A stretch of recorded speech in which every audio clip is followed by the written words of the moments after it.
At last we meet again. Hello, chat, and happy Thursday. Today, we will be doing scary stories. That is right. Now you see, to start up today's stream, I will be telling you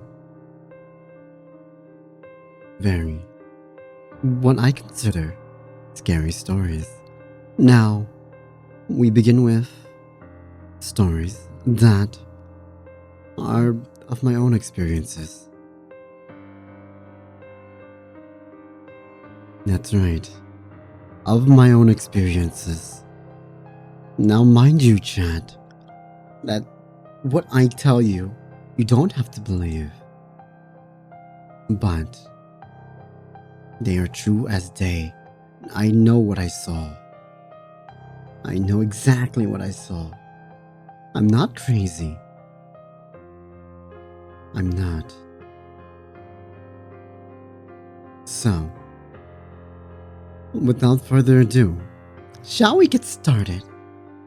With the mood set and the moon coming up, why don't we get started? So, it was, how to say, a summer night, a summer evening, like any other summer evening, right? Nothing special, is what you thought. Nothing special about today. So, my parents decided, why don't we go over to our cousin's house? Let's wait for the music to change. Why don't we go to our cousin's house? So, they go. And they take me along because, well, of course, I liked playing with my cousins. Who didn't? Right. So, they took me and my two older siblings, one of my older sisters and one of my older brothers. The three of us tagged along. Correct? Correct. Okay. Now, like I said, nothing special. You wouldn't think anything of it. It was just another normal summer night. But when we got there, all was fine. All was normal. My cousins were happy to see me. They were excited, nonetheless. And we got to it. My sister played with, of course, my other cousin, who was also a girl. Now, the song does not match. Allow me to change.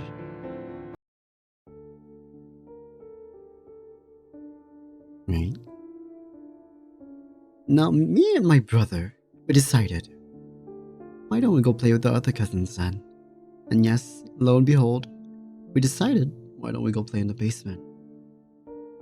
The basement of all places.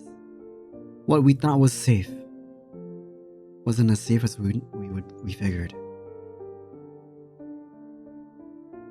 So, we all get gathered downstairs.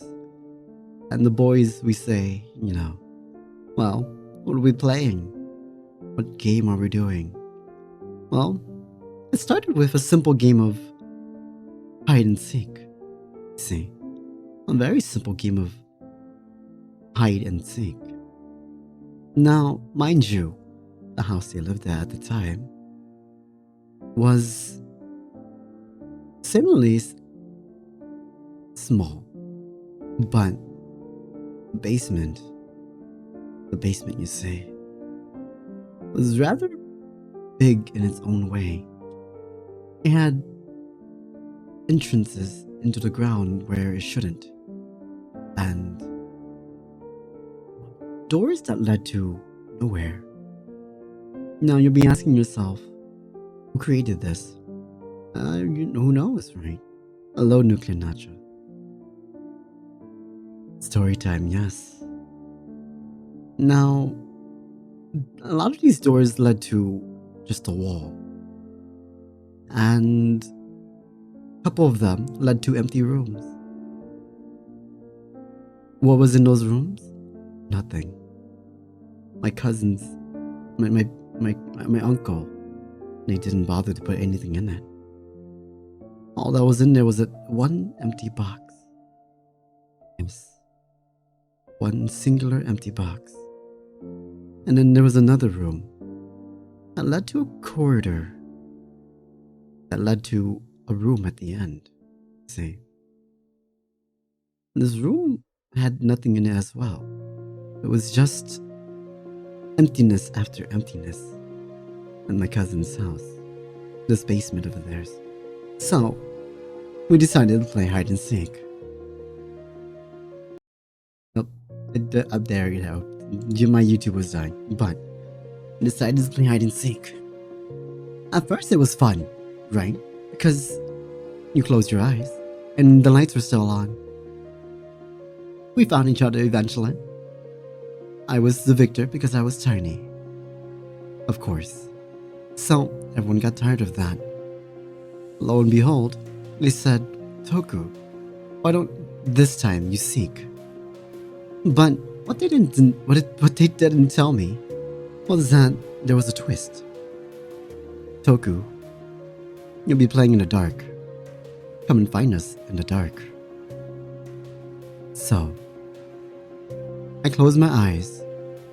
Before I closed my eyes, of course, the lights were still on. I closed my eyes. I count to 20, as were the rules. It was a big basement. I needed time to hide. So I count to 20.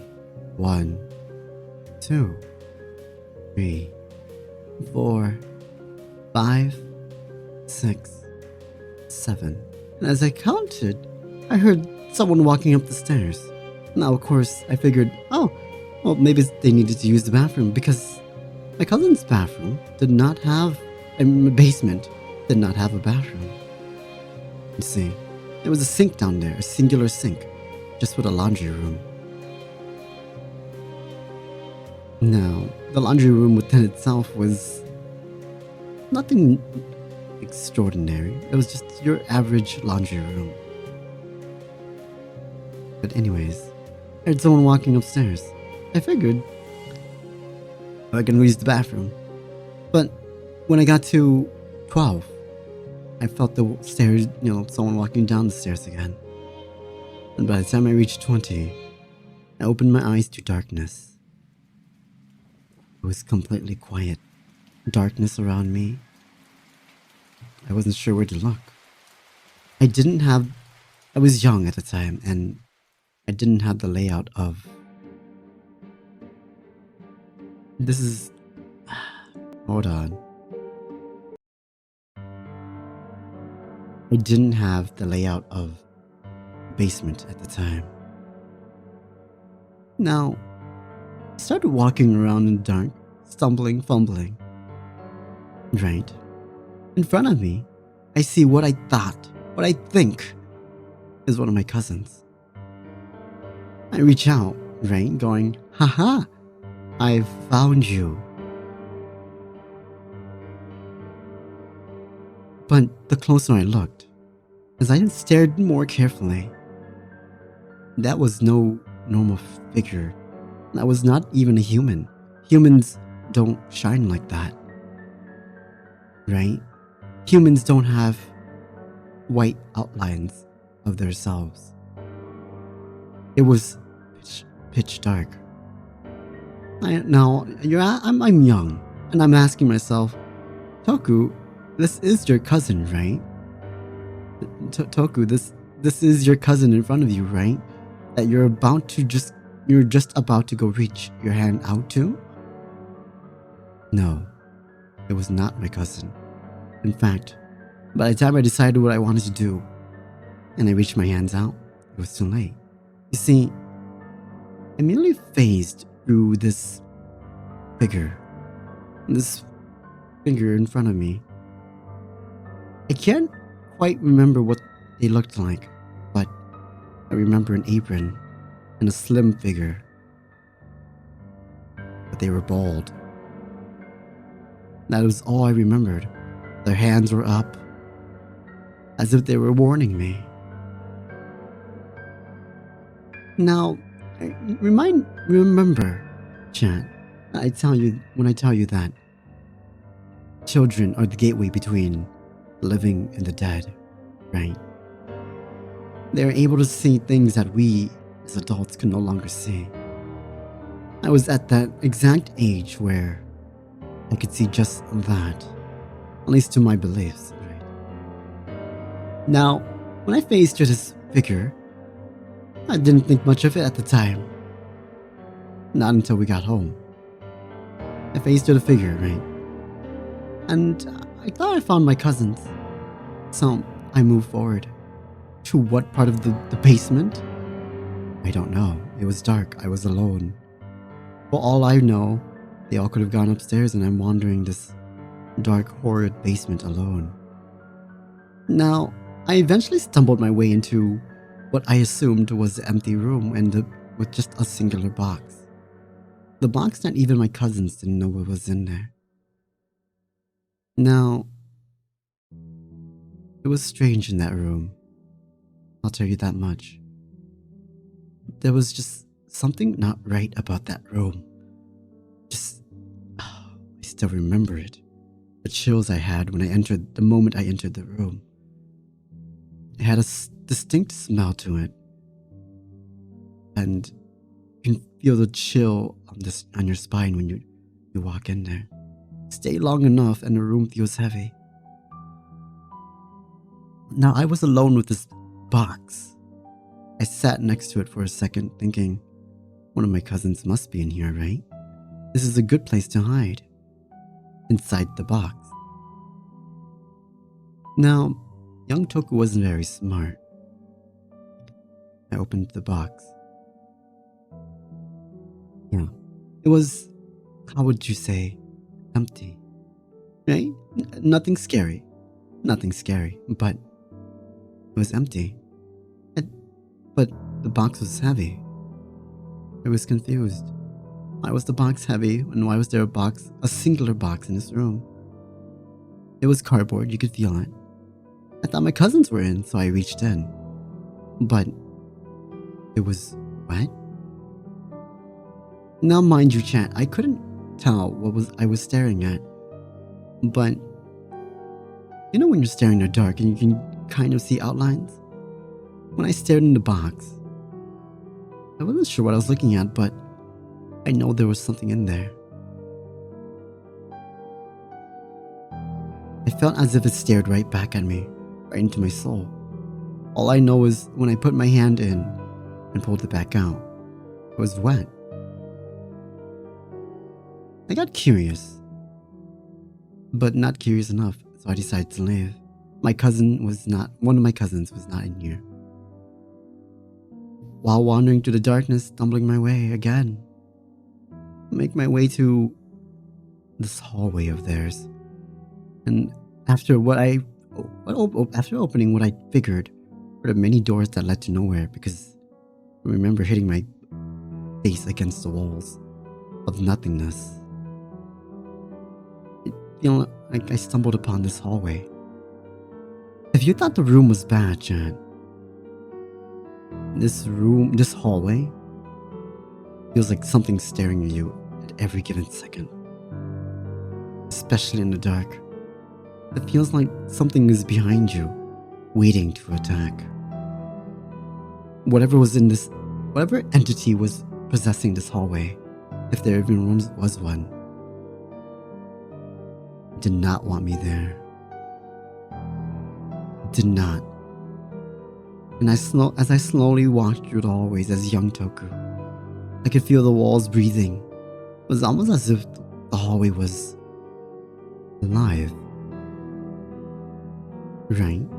Almost as if it was breathing. As if I was walking inside of a creature. I did not want to proceed any farther, but young Toku was committed. He wanted to see if he could find his cousins. Because throughout this whole time, he wasn't able to find anyone. Now, I reached what I figured was the door to the strange room. A room had nothing of significance in there but a chair. There was a chair in the corner. Yes. Why was there a chair in the corner? I don't know. All I know is when I reached out, there was someone sitting there. I could see the white outline of something. Someone? I wasn't sure.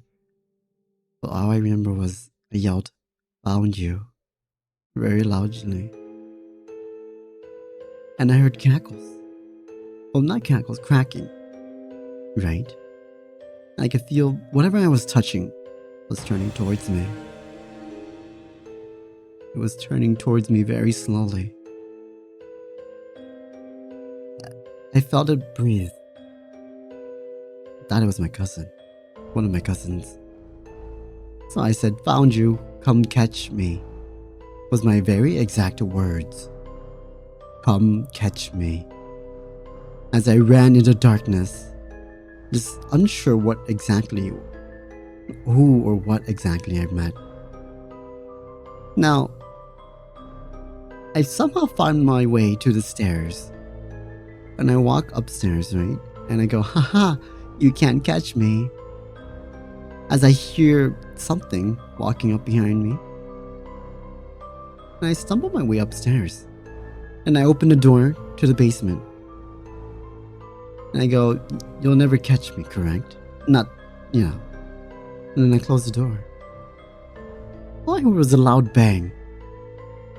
And as I turned my head around the corner, which is where the door would go, looked past the kitchen and into the dining hall, and I saw all of my cousins. Every single one of them that was telling me them that they were hiding. None of them were hiding. Not a single one was downstairs with me. So chat, who or what did I touch? Who followed me? What followed me?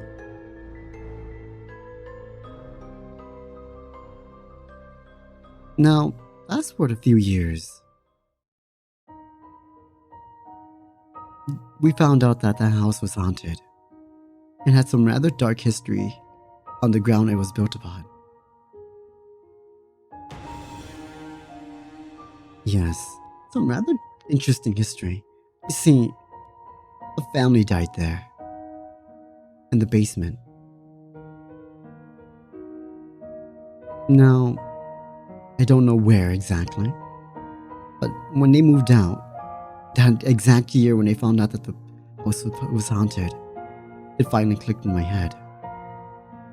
If I wasn't playing hide and seek with my cousins, then I was playing hide and seek with the family. And the three things I meant was exactly that. Because it was a mom, a father, and a baby. Chat. Let's just say, things haven't been quite the same since. But that house has now been torn down. Yeah. And that's my first ghostly experience.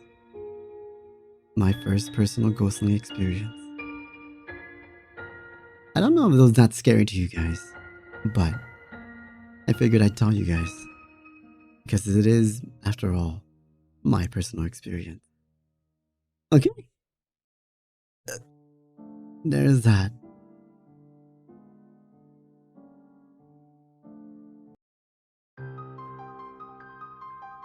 Now, how are we doing so far, chat? I hope you guys have snacks and everything you're to hang out here for quite a few hours, maybe 2 hours. Now, if you weren't here in the beginning, let me say this again. The first 2 stories I will be telling are of my own personal experience. And then after that, hello Shimmy. After that, I'll be reading some creepypastas and some stories I found online. Yes. So we've dealt with the first story. It was quite spooky. I see. I hope I was able to set the mood. Yeah. I hope you're sitting in a dark room. But things haven't quite been the same since I ran into that, that haunted basement. That basement still gives me the chills because I still kind of remember the layouts of it. Yeah. Now, the next story I will be telling you is when I was roughly a teenager. Preteens, roughly. Yes. This chat happened at a funeral home. Yes, a funeral home. One of the few most haunted areas you could ever be in, right? Now, this happened during nighttime. Yes. And I remember it slightly, but from my beliefs and what my family thinks, that was a cursed funeral. See, it was the funeral of someone big in our family, right? A big name. I forget what his relation to me was, but on the second night of his funeral, I guess he wasn't very satisfied. So things occurred accordingly through the night. Now, you say second day, but you're like, Toku, funerals last one day. Not this one. Not this one. This one lasted 3 days. 3-day funeral. The first night and the first day were fine, of course. What is going on with this music?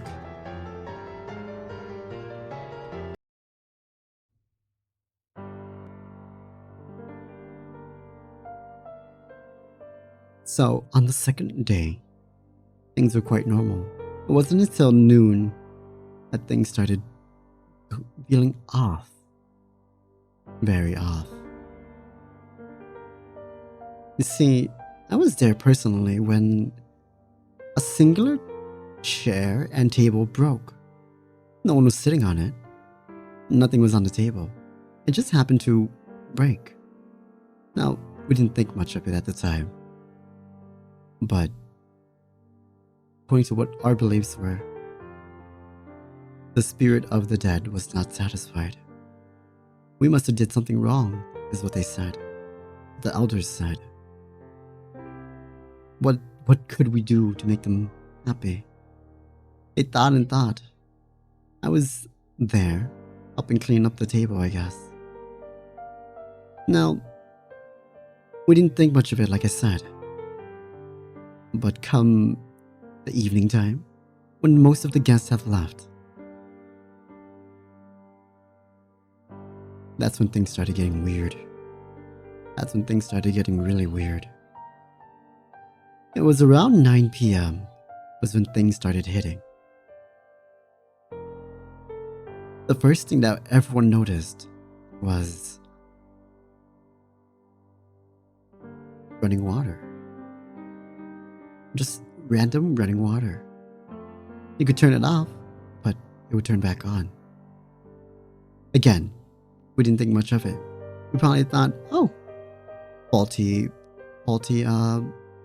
water pipes. Maybe the owner needs to do something about it, or contact him in the morning, is what the elders said. Now, come 9:50, another instance happened. At 9:50, quite literally, all of the alarms in the parking lot went off. The car alarms. Every single one. We don't know why. We weren't sure why. We thought just to be, happy with ourselves. We kids and the elders thought, it must be someone trying to steal all of our things in our cars because we're busy. But all at once, the exact same time, you can hear blocks and blocks away this loud ensemble of car sirens going off. Everyone rushed outside to turn off their cars and stop the alarms. Not long after, at 10, exactly 10 on the spot, another table fell. This time, one with pictures of the the person we were holding the funeral for. This was the worst that could happen. The elders finally agreed that the deceased is not happy. They are not proud about what something or someone, we're not sure who, we're not sure what. And then after that, another table broke, not long after. This time the snacks table, not as scary, but snacks table. Now we couldn't put these tables back together, mind you. The legs broke off entirely. They were wooden tables. Yes. And they just broke like that? Impossible. You can't just break things. You can't just start car alarms just like that. At 11, yes, close to the witching hours, at 11 p.m. Now, in the funeral house chat, there are speakers, right? There are speakers. Now, no one was using the speakers at the time. All the microphones were off. How do we know this? Because afterwards of this current event, we checked. In fact, we so much as checked if it was unplugged or not. It was very, in fact, unplugged.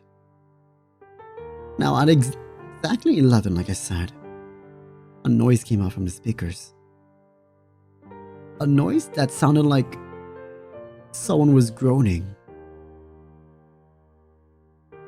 They were groaning and it sounded unpleasant. Almost as if whatever was groaning was angry.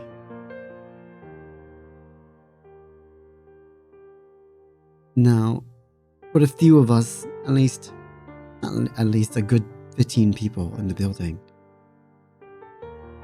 it's terrified us. A few children, or a few teenagers and preteens, and a few adults, and a dead body, a deceased. Something's not right.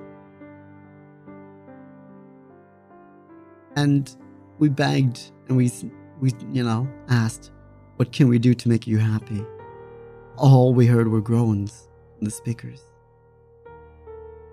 At 11:30, not long after that previous event, the casket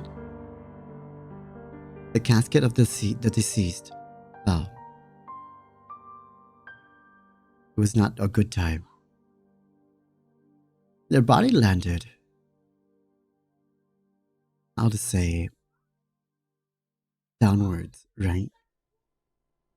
Their body landed downwards. That's usually a bad omen, don't you think? Bad omen. Now, this terrified us because the body was not to be touched. The body was not to be moved. Nothing was to be moved. But what do we do when it happens on its own accord?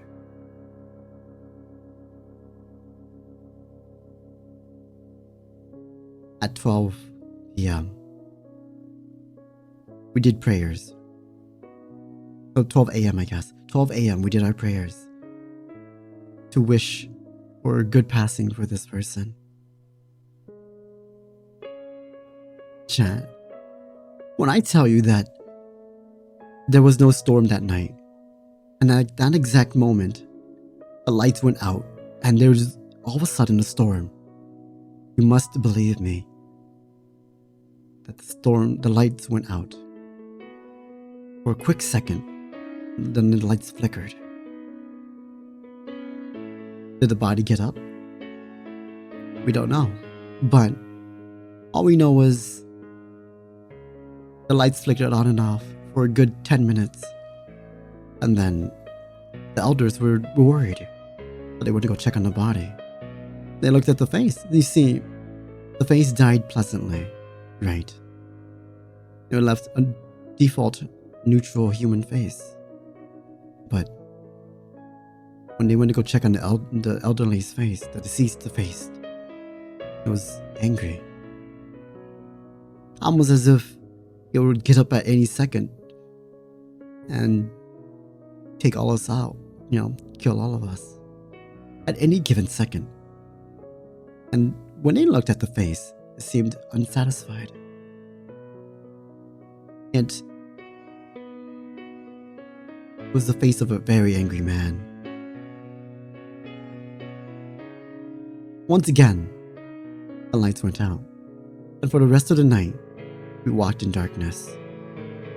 In a giant funeral home, where everyone there was at wit's end because of the events happening. Now, when I tell you, chat, that we had to literally light candles because none of the fuses would work. It wasn't until 3 a.m. in the morning where everything just fell down at once. Pictures, chairs, you name it. Rumble. You thought you would think there was an earthquake. No. Now that you've heard that part, a month later, the son of that deceased man had a bad dream. Had a bad dream about their father who passed away. You see, their father was apparently mad because their son disappointed them in a very specific way.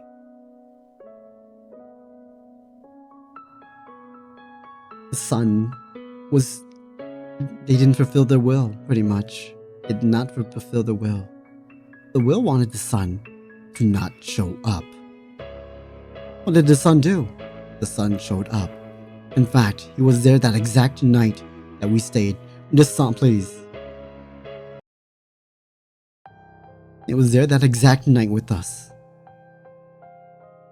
which conspired every event that happened that night. Now, not long after, about a good year afterwards, the son started growing a tumor, right? You wouldn't think much of it, like, oh, it's fine. It must just be something on their end. No, it's not genetics. It's nothing. The doctors couldn't explain it. No one could explain it. Within the month, the son would have passed. And the family, I guess, quote-unquote medic, looked into it, and it said, this is a curse from your dad. This is a curse from your dad, and it is to pass on to your sons, should you not do anything about it. Now, in chat, I can't say for sure what they did about it. I will sadly have to cut the story here. But I just want you to know that being in that building at that time with those events transpiring was unpleasant. Do not deny this deceased happiness, okay?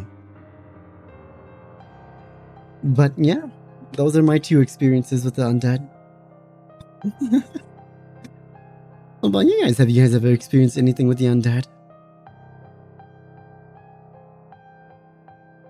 Or I guess the otherworldly, I should say.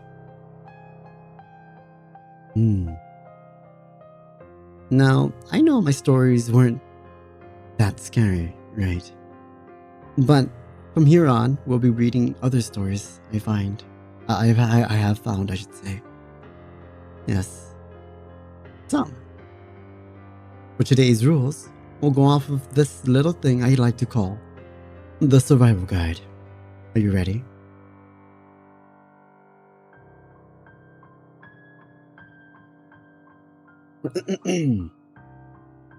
We've all been there. You have just gone to a certain place at a certain time on a certain date, done a special thing, and the thing you suspected would happen has just happened. Not to mention the fact that you've just seen whatever the heck it is that lives in your mirror. Been told in detail how you're going to die. The highly demonic and invincible thing you summoned is headed towards you. Also, your family's all dead. Your friends are missing, and you're being framed by someone with access to your bedroom. What do you do now? Well, you've come to the right place to find out. These are the simple rules one must follow in order to firstly not become the victim of creepypasta, and furthermore, to come out kicking if the worst does happen. With the help of this guide, you too can be the catatonic traumatized wreck as opposed to the guy currently being worn as a coat by some dude who roams a lot. Just keep these simple rules in mind. Rule 1. Mirrors and darkness do not mix. Rule 2. Mirrors. I'm kind of done with this playlist. Hold on. Give me a second, chat.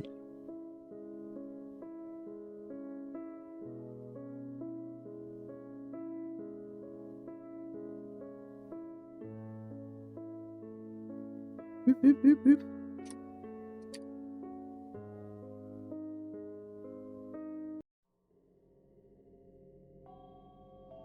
There we are. Here we are. Alright. There's rule number 3. There's 0 chance of survival. If you look thing that no one else can see or answer, it's questioned incorrectly. Rule 4. If you are alone at night in a creepy mental institution, take some time to consider what the heck you're doing there. Then, if it is appropriate to do so, leave.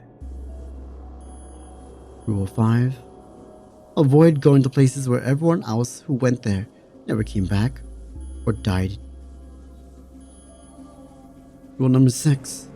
If someone stops your vehicle at night and asks you to come with you, it would probably be in your best interest to politely decline.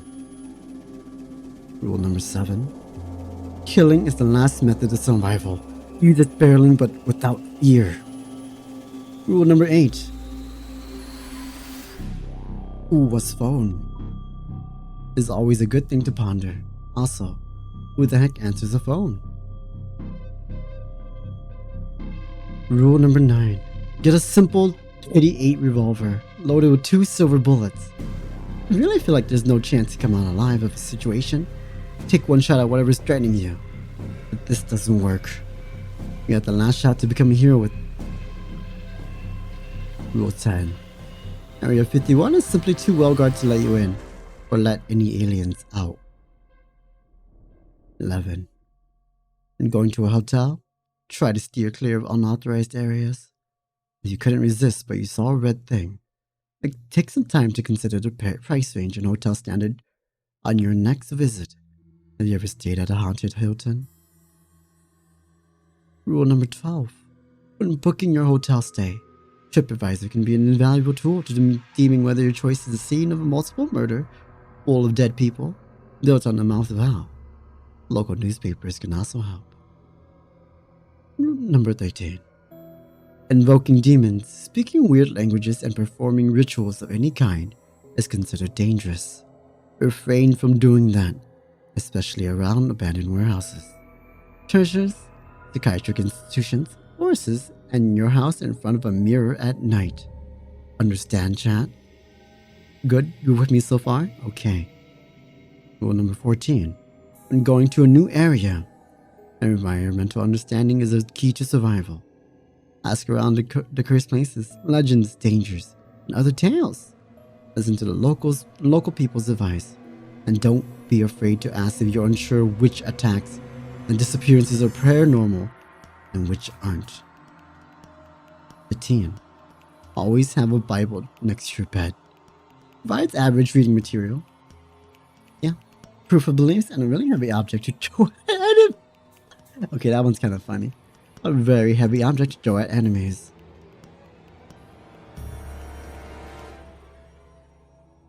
Rule 16.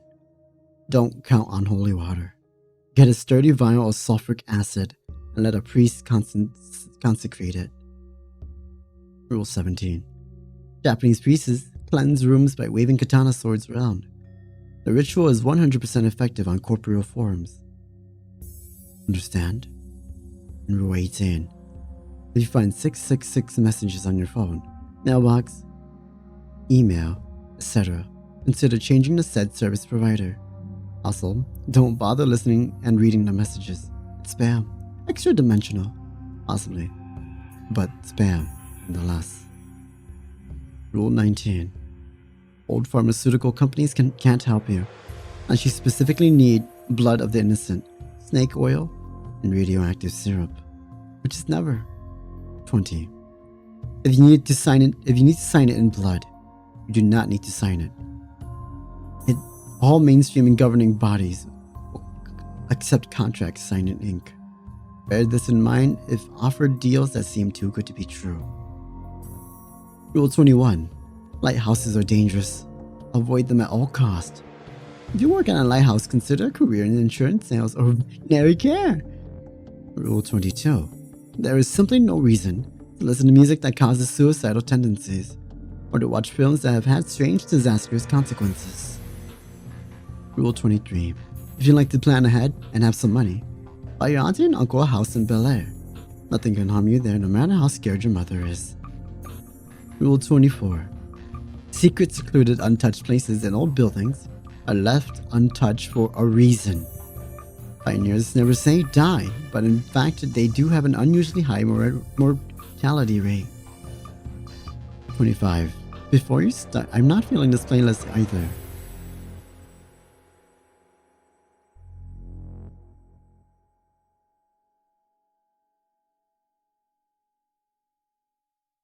Let's do 1 hour, shall we? There we go. Just hit them with the Bible. Exactly. Anyways. 25. Before you start swimming in the ice-cold waters of a murky lake at the center of a dark forest at midnight, ask yourself, do you really want to travel to an ancient and terrifying city? If the answer is no, then stay at home instead and watch whatever quality programming is available on Cinemax. 26. On your 33rd birthday, by celebrating it in a well-lit house with the company of others. Understand, chat? And if you're older than 33, well, congratulations, you survived. 27. Refrain from using the one true name for anything. There's probably a real reason people gave it a nickname. Number 28. Watching TV static for long periods may be hazardous to your health. Wear satellite to combat this problem. 29. Get a cat. Those furry little hairballs seem to perceive unnatural phenomena better than us. And if desperate, simply throw it at whatever is about to get you. Don't be a loner exactly. Number 30. Cemeteries are bad places, especially in foggy conditions and on Halloween. 31. Try not to close your eyes, ever. If you must, do so only briefly. You can sleep though. Number 32. If you hear chanting, run. You are out of earshot. 33. If you are too old to play with dolls, you do not need to be anywhere near one of the creepy little dolls. 34. Legends can offer valuable insight of where not to go camping with friends. 35. When babysitting, ascertain the family's tastes and preferences to avoid being killed by the poorly selected statues. And last but not least, 36. Even if you are certain that running will not save you, it's always best to try. All these simple rules, and little harm or massive harm may befall you. Either way, an important thing is to make sure your tale is told, copy, and pasted repeatedly. Now, this song is messing with my head. There's knocking and I don't like it.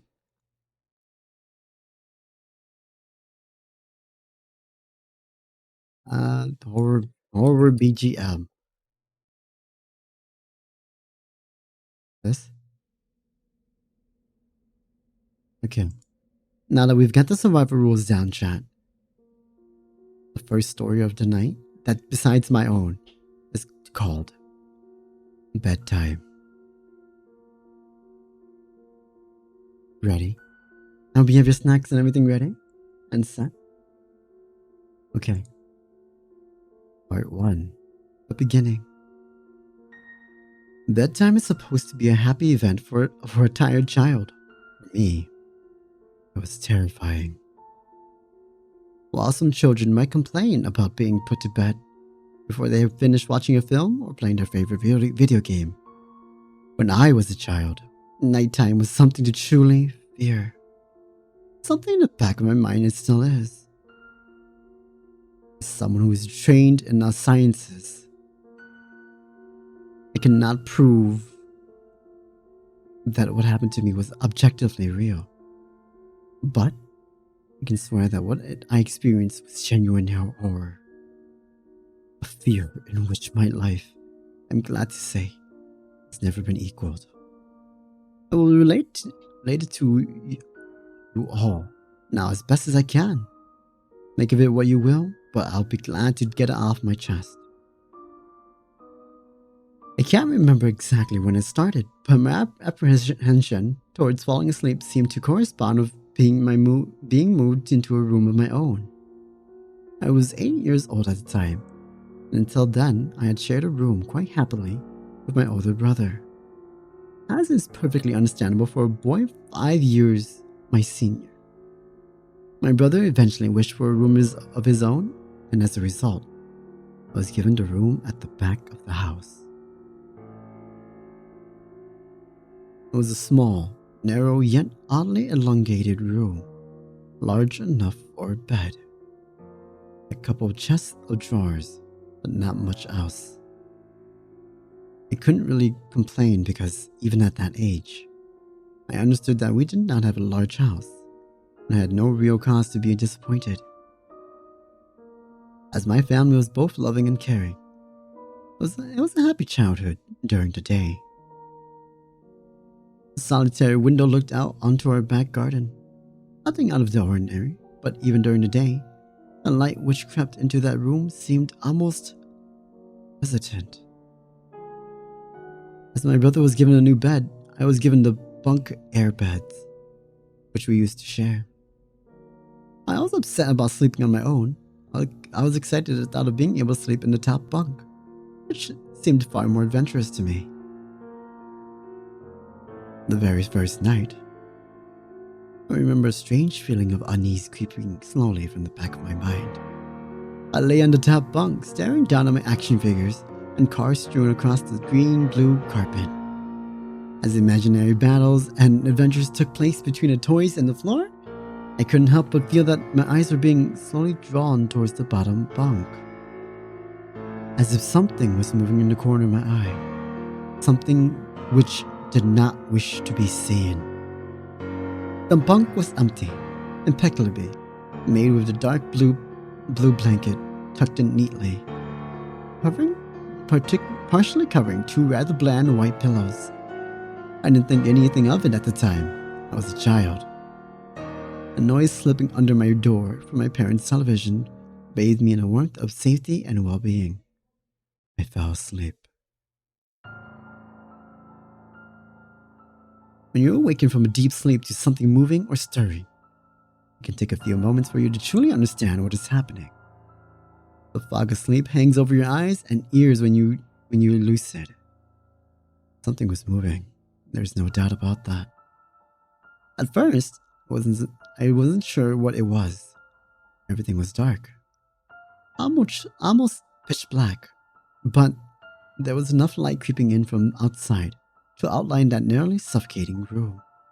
Two thoughts appeared in my mind almost simultaneously. The first was that my parents were in bed, because the rest of the house lay both in darkness, silence.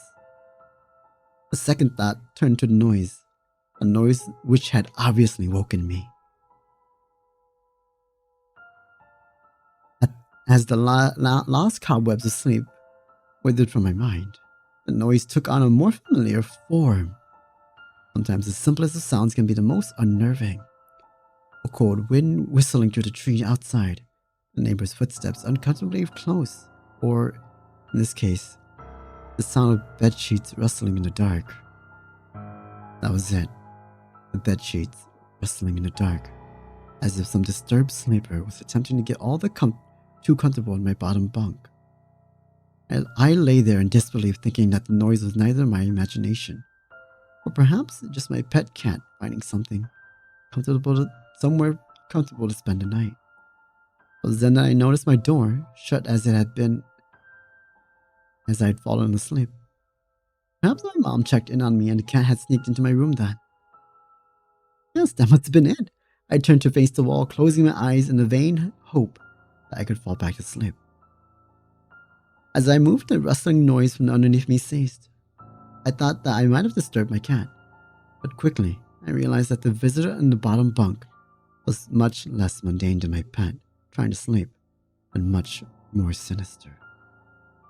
As if alerted to and disgruntled by my presence, the disturbed sleeper began to toss and turn violently, like a child having a tantrum in their bed. I could hear the sheets twist and turn with increasing ferocity. Fear then gripped me, not like the subtle sense of unease I had experienced earlier, but now potent and terrifying. My heart raced as my eyes panicked, scanning the almost impenetrable darkness. I let out a cry. As most young boys do, I instinctively shouted on my mother. I could hear something stir on the other side of the house, but as I began to breathe a sign of relief that my parents were coming to save me, the bunk bed suddenly started to shake violently, as if gripped by an earthquake. Scraping against the wall, I could hear the sheets below me thrashing around as if tormented by malice. I did not want to jump down to safety, as I feared the thing in the bottom bunk would reach out and grab me, pulling me into the darkness. So I'd stayed there, white knuckles clenching on my own blanket as I shot a protection. The wait seemed like an eternity. The door finally and thankfully burst open, and I lay bathed in light while the bottom bunk, the resting place of my unwanted visitor, lay empty and peaceful. I cried and my mother consoled me. Tears of fear, followed by relief, streamed down my face. Yet, through all of the horror and relief, I did not tell her why I was so upset. I cannot explain it. But it was as though whatever had been in that bunk would return if I even as much spoke of it, or uttered a single syllable of its existence. Whether that was the truth, I do not know. But as a child, I felt that as if that unseen menace remained close, listening. See, chat, remember what I told you? Children are the middle between life and death. The two lands. My mother lay in an empty bunk, promising to stay there until morning. Eventually, my anxiety diminished. Tiredness pushed me back towards sleep. But I remained restless, walking several times momentarily to the sound of rustling bedsheets. Oh, thank you for the hydrate. Give me 1 second, then.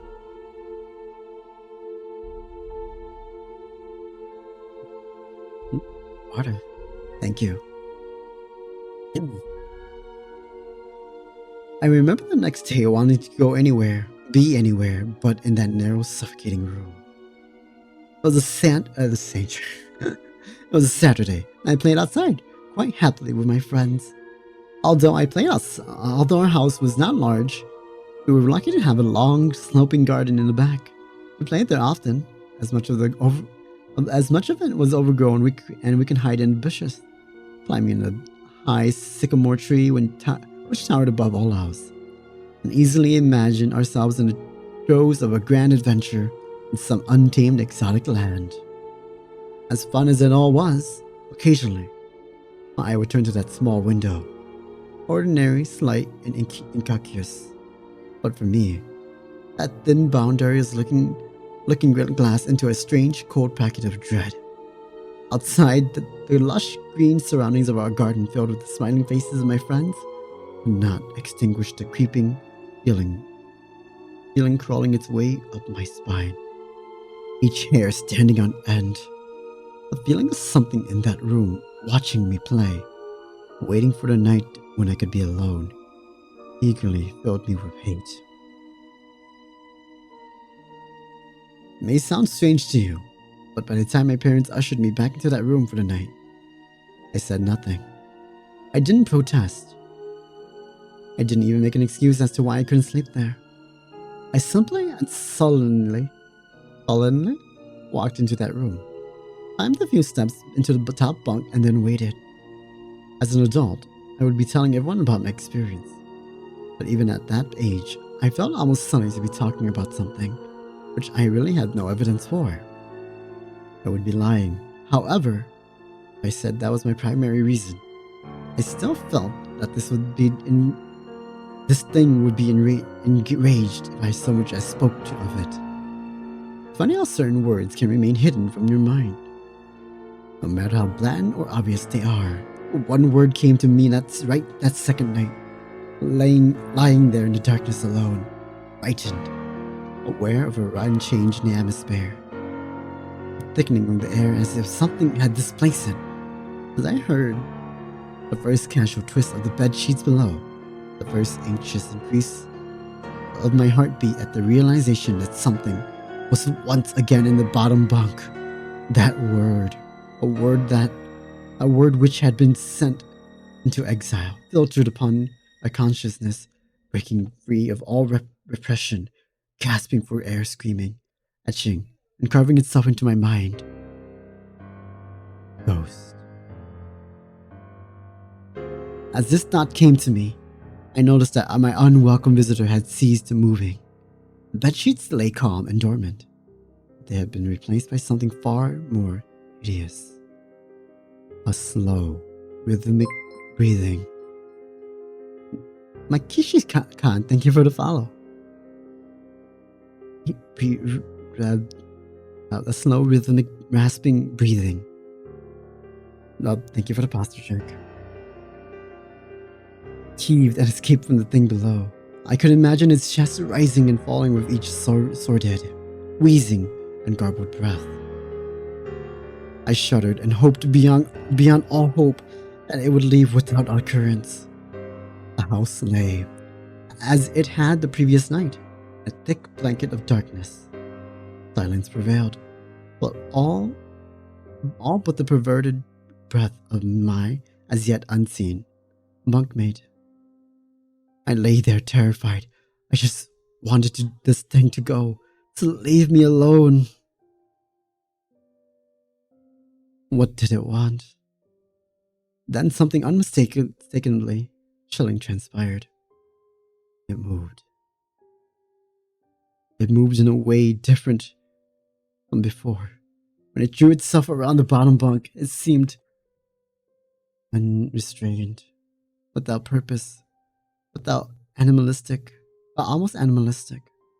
This movement, however, was driven by awareness, with purpose, a goal in mind. But that thing lying there in the darkness, that thing which seemed intent on terrorizing a young boy, calmly and nonchalantly sat up. Can you play the song for me? Huh? What do you mean? The labored breathing had become louder, as now only a mattress and a few flimsy wooden slats separated my body from the unearthly breath below. I lay there, my eyes filled with tears. A fear which mere words cannot relate to you or anyone else coursed through my veins. I would not have believed that this fear could have been heightened, but I was wrong. I was so wrong. I imagined what this thing would look like, sitting there, listening from below my mattress, hoping to catch the slightest hint that I was awake. Imagination then turned to an unnerving reality. Began to touch the wooden slats which my mattress sat on. I seemed to caress them carefully, running what I imagined to be fingers and hands across the surface of the wood.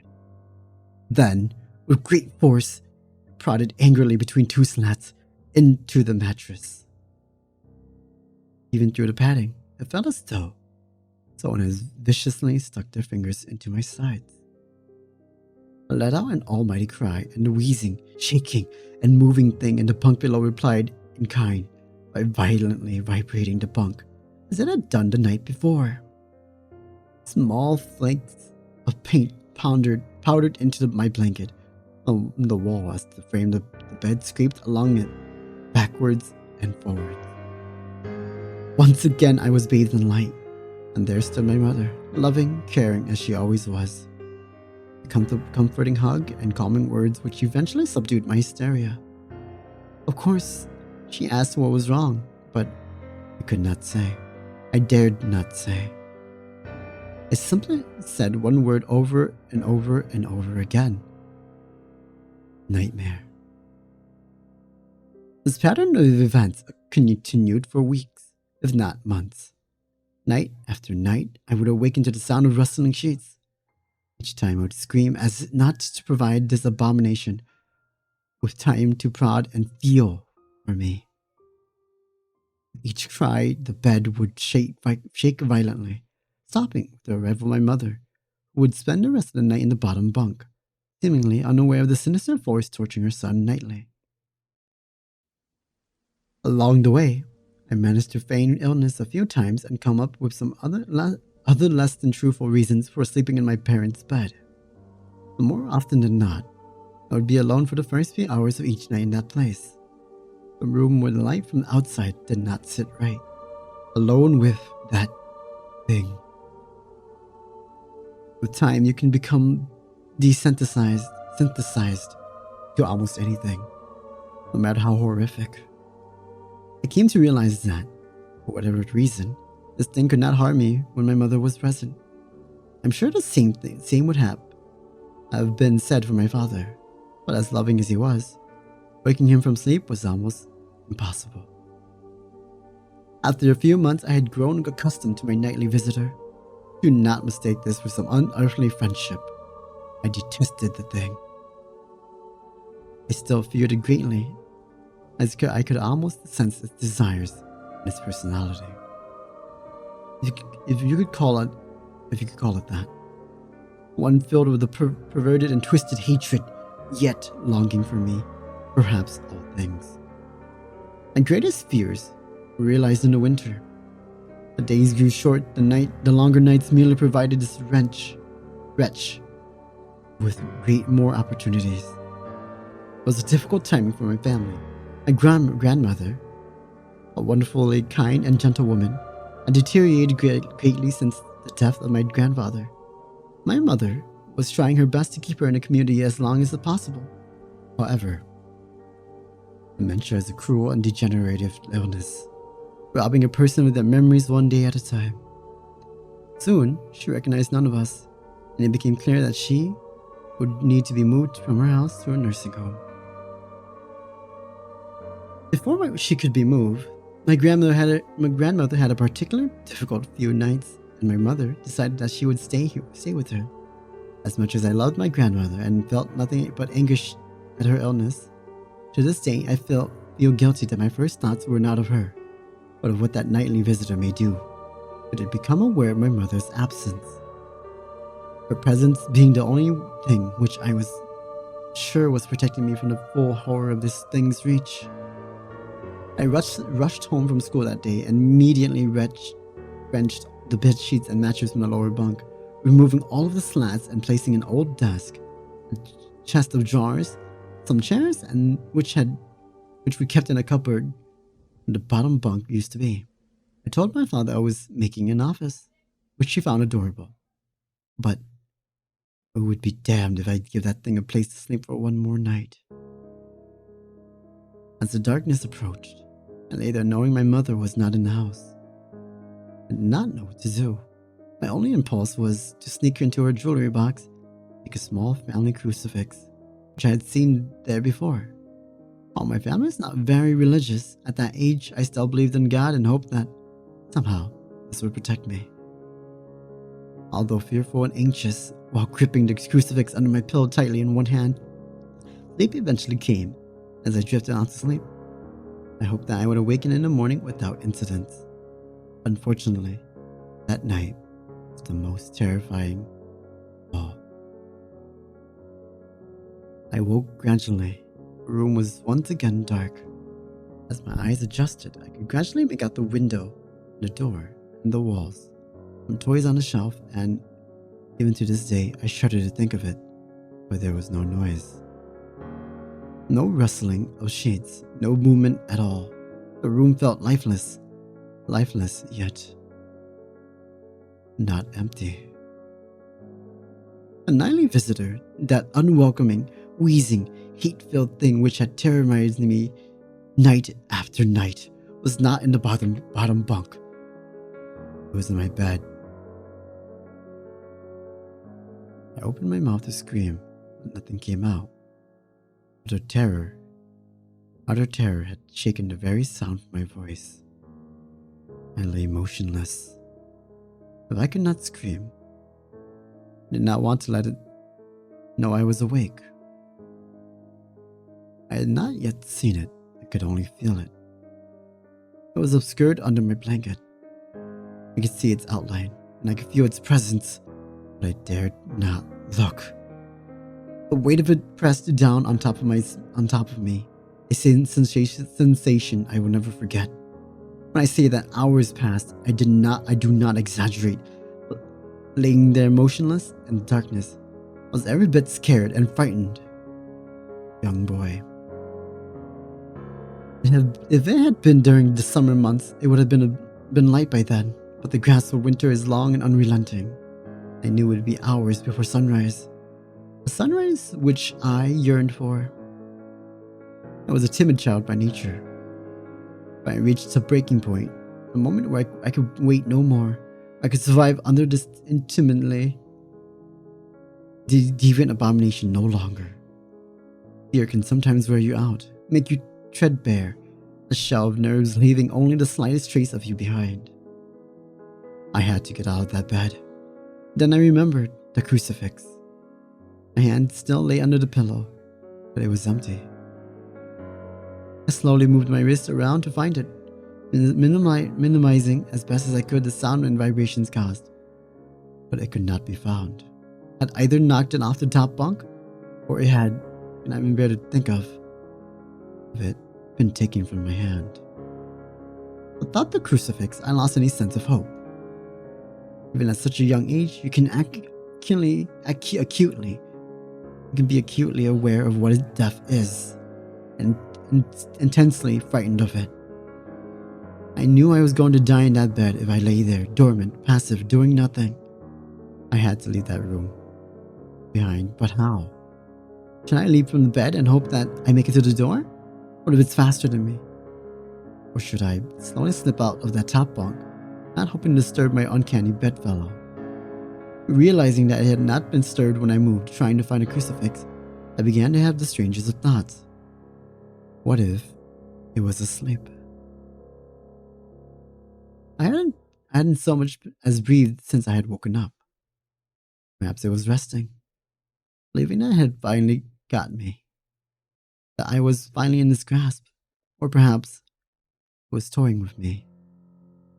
After all, it had been doing just that for countless nights, and now with me under it, pinned against my mattress, with no mother to protect me, thinking it was holding off, savoring its victory, the last possible moment, like a wild animal savoring its prey. I tried to breathe as shallowly as possible, and mustering every ounce of courage I could, I reached over slowly with my right hand and began to peel the blanket off me. What I found under those covers almost stopped my heart. I did not see it, but as my hand moved the blanket, it brushed against something smooth and cold, something which felt unmistakably like a gaunt hand. I held my breath in terror, as I was sure it must have now known that I was awake. Nothing. It did not stir. It felt dead. After a few moments, I placed my hand carefully farther down the blanket and felt a thin, poorly formed forearm. My confident and almost twisted sense of curiosity grew as I moved down farther to a distortedly larger bicep muscle. The arm was outstretched, lying across my chest, the hand resting on my left shoulder, as if it grabbed me in my sleep. I realized that I would have to move this cadaverous appendage without even so as much hope to escape its grasp. For some reason, the feeling of torn, ragged clothing on the shoulder of this nighttime invader stopped me in my tracks. Fear once again swelled in my stomach, my chest, as I recoiled my hand in disgust at the touch of straggled, oily hair.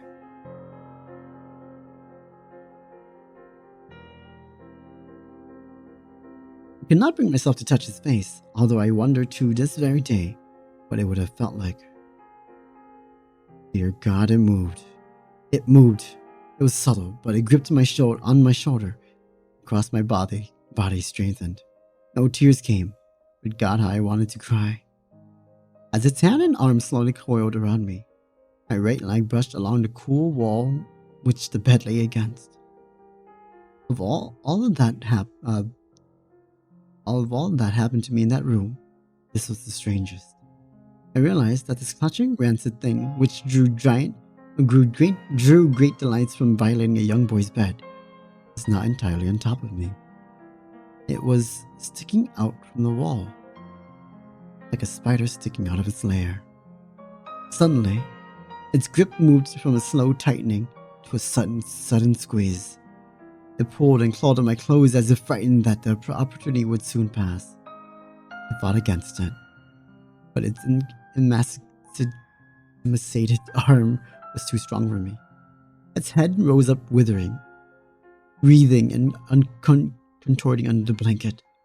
I now realized where it was taking me, into the wall. I fought for my dear life. I cried, and suddenly my voice returned to me, yelling, screaming, but no one came. And I realized why it was so eager to suddenly strike. But this thing had to have me now. Through my window, that window which seemed to represent so much malice from outside, streaked hope, the first rays of sunshine. I struggled further, knowing that if I could just hold on, it would soon be gone. As I fought for my life, and the unearthly parasite shifted, slowly pulling itself up my chest. Its head now poking out from under the blanket, wheezing, coughing, rasping. I do not remember its features. I simply remember its breathing against my face, foul and cold as ice. As the sun broke over the horizon, that dark place, that suffocating room of contempt, was washed, bathed in sunlight. I passed out from its scrawny fingers encircled my neck, squeezing the very life from me. I awoke to my father offering to make me some breakfast. A wonderful sight indeed. I had survived the most horrible experience of my life until then. And now, I moved the bed away from the wall, leaving behind the furniture I believed would stop that thing from taking a bed. Little did I think that it would try to take mine and me. Weeks passed without incident, yet on one cold frostbitten night, I awoke to the sound of the furniture where the bunk beds used to be. Vibrating violently. In a moment it passed. I lay there unsure. I lay there sure I could hear a distant wheezing coming from the deep within the wall, finally fading into the distance. How are we holding out, chat? Doing good so far? Alright. I've never told anyone this story before. To this day, I still break out in a cold sweat. The sound of bed sheets rustling in the night, or a wheeze brought on by a common cold. I certainly never sleep with my bed against the wall. Call it superstition if you will, but as I said, I cannot discount conventional explanations such as sleep paralysis, hallucination, or that of an overactive imagination. What I can say is this. The following year, I was given a larger room on the other side of the house, and my parents took that strangely suffocating room, ungated place, as their bedroom. They said they didn't need a large room, just one big enough for a bed and a few things. That lasted 10 days. We moved on the 11th. That's part 1, chat. That was part 1. Are you ready for part 2? I hope you are. You don't have a say.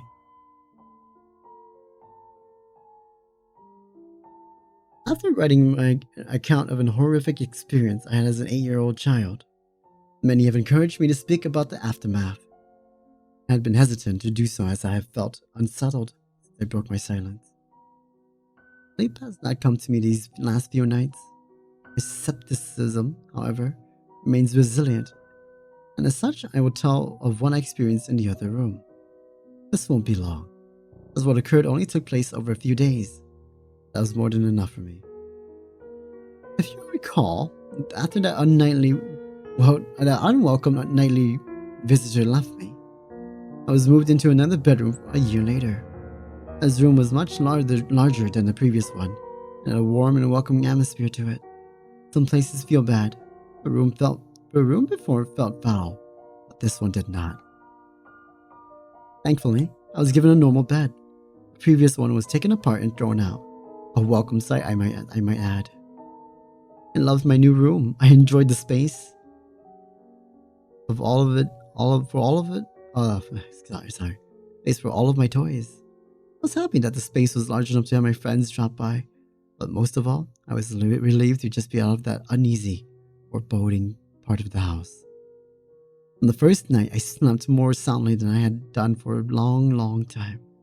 Of course, I still moved my bed several feet from the wall. I told my mother that I and my friends liked to use the gap between the bed and the wall as a hiding space when we were playing. I awoke the next day feeling refreshed and relaxed. As I lay there watching some of my favorite cartoons on a small portable television, I noticed something odd. An old dark brown armchair, which had always been there, sat at the foot of my bed, large and looming. It was frayed and worn, having been given to us as part of a suite by my cousin, but it had been used many times, even by them. The chair itself was not unusual, but what unsettled me was what I could have sworn that before I went to sleep, the chair facing away from the bed. Sorry, my eyes itchy. Bah. Now, in the cold night of the day, the chair was facing me. I assumed my parents had moved it while I slept, probably looking for something which had been left there before we switched rooms. The second night was not as restful. It was around 11 p.m. I could hear my parents' television from the other side of the house. The room was largely in darkness. The only illumination was orange hue drifting to my windows from the night street lights outside. I lay there content until I heard something quiet, yet unmistakable. At first, I thought it was the sound of my own breath exhaling and inhaling as I rested. But when I stopped for a moment, the quiet, almost inaudible sound of someone else in the room, breathing in and out, did not cease. It continued, rhythmically and without pause. I lay there in the darkness. But while I was still recovering from the terror instilled in me from my experiences of my previous bedroom, I was not entirely afraid. The breathing was so distant and unlike the wheezing I had heard during my encounter with that thing in the wall, that I remained calm. And even that at that early age, I believe it was still so subtle that it was probably my imagination playing tricks on me. Still, I took no chances. I stepped out of bed, walked across the room, and turned the light on. The sound had gone. I stared at that old worn armchair facing the foot of my bed, which was reaching distance of where I slept, and turned it around to face the other way. I had no reason to do so, but something about it sitting there filled me with dread. The third night, I was not so fearless. Again, I woke in darkness. Lying on my back, I stared up at the ceiling, which seemed to happily absorb the dim orange light from the street. The tree outside my window swayed in a calm breeze, casting a strange collection of improbable moving shadows across the room. I can hear nothing but the long-distance hum of the city's night traffic. Just as I began to drift back in sleep, I heard it. A creak from the bottom of my bed, as if something had moved, shifted its weight on the floor. I raised my head, peering through the darkness, but saw nothing. Strange. Everything sat as it had done throughout the day. Nothing is out of place. I cast my gaze across the room. Some comics on the floor, a few boxes which still had to be unpacked. The armchair unmoved, still facing away from the bottom of my bed. There was nothing sinister here. I was now fully awake, glancing over at my television, considering whether or not to enjoy some late-night TV. I had to keep the volume low, of course, as my brother would hear it in the next room, and no doubt tell me to switch it off. Just as I sat fully in bed, I heard it again. A low creak, accompanied by a sound of the slightest movement. I looked again at the room. The dim orange shadow cast by the leaves, hanging by my window, now took on a more menacing form. I still saw no reason to be afraid.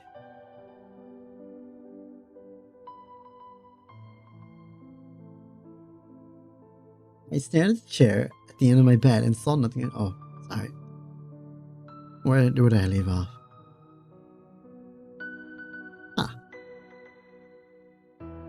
There it is. What? Comment blah blah blah. The take to horror what is front. Takes time to take what is in front of you together into a moment of cold, bitter realization. Yes, I was staring at the old worn armchair in the dark, but what I was also staring at was the person sitting in it. In the dim light, I can only see the outline of the back of its head, the rest obscured by the spine of the chair. I sat motionless, staring, praying, hoping. My eyes were being misled by their surroundings. A slow creak of movement as it shifted its battered throne chilled me to my very core. This was no mere trick of the dark. Then, it shifted onto its right side. I knew what it was doing. It was turning to look at me. It was difficult to make out. For even in that room, it seemed darker than everything around it. I saw what looked like a collection of long, blind fingers slip over the crest of the chair, and then another. The room was silent, but the sound of this thing shuffled in its seat, a crash from my racing heart. At first, I could only make out the outline of its forehead, but then it began to rise up, revealing 2 pin points of light in the dark, recessing of its deeply set eye sockets. It was staring at me. I screamed, and within a moment, my brother and mother came into the room, switching the light on, asking if I had been if I'd had another bad dream. I sat speechless, barely acknowledging them, staring intently at the now empty armchair. It was only in that moment, for another few days, we suddenly moved. I saw nothing but for the remaining nights, except for my last room, and the last sleep in that room, where I awoke to the warm air of something breathing to my ear. I jumped out of bed, turning the light on. Slow rhythmic breathing of something unseen remained, louder than before. I spent the rest of the night on the couch in the living room. 2 years later, I slept soundly in my bed. A new house. Had been no other incidences, and I was sure I had left behind whatever strangeness had plagued me, that little average suburban home. I was, however, left one parting gift. My tormentors, in my opinion, the watcher. The armchair was a different entity to the thing in the elongated room.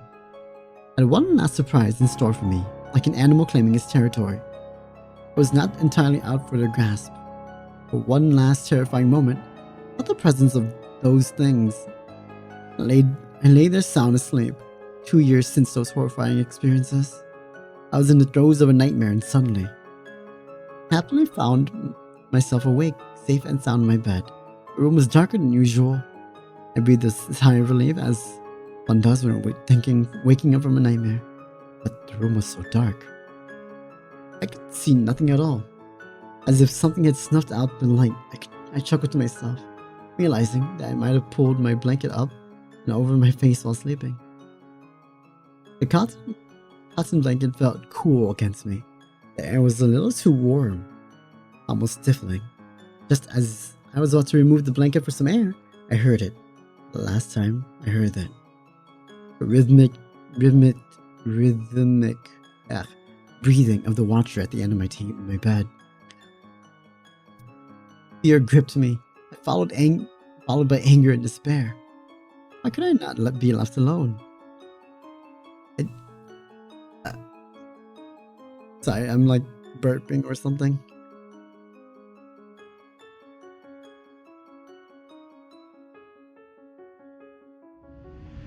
Okay. Why could I not be left alone? I did then something most peculiar. I decided to speak to it. Perhaps this thing did not mean to harm me. Perhaps I was unaware of the terror it had caused. Surely a young boy deserved some mercy. As the breathing grew louder and closer, I began to cry. I feel its presence on the other side of the blanket, its breath hanging over me like a stagnant wind. While the wind through the tears, I uttered two words, which would surely put an end to all of this. Please, stop. The breathing began to change. It became more animated, quicker somehow. I could hear something shuffling next to me, standing close by. The breathing then moved, first back to the foot of my bed, then slowly across the room, through the door, into the hallway, and then gone. Half crying, half elated, I lay in the still dark, my face still covered by the blanket. I may consider this a victory of some sort, but I do not. If those things are real, I know beyond a shadow of doubt that their intentions were not misconstructed. They were twisted, filled with malice. I would normally never use such a word to describe anything, but as close to evil as I ever hope to come. How do I know that? I'll tell you how. Moments after that thing seemed to have left the house, something pressed forcefully down on top of me, pushing the blanket with great strength against my face. A large hand with long thin fingers wrapped around the covers around my skull. Nails imprinted upon me with razor-sharp edges. I managed to scrub down into the gap between the bed and the wall, quickly making my escape, chambering and screaming out of my room, waking my family. Make no mistake that thing in the dark tried to smother me to death. Alright, chat. Let's take a quick break, shall we? That was a lot of reading. So, what did you think of that so far? Yay, nay? What do you guys think?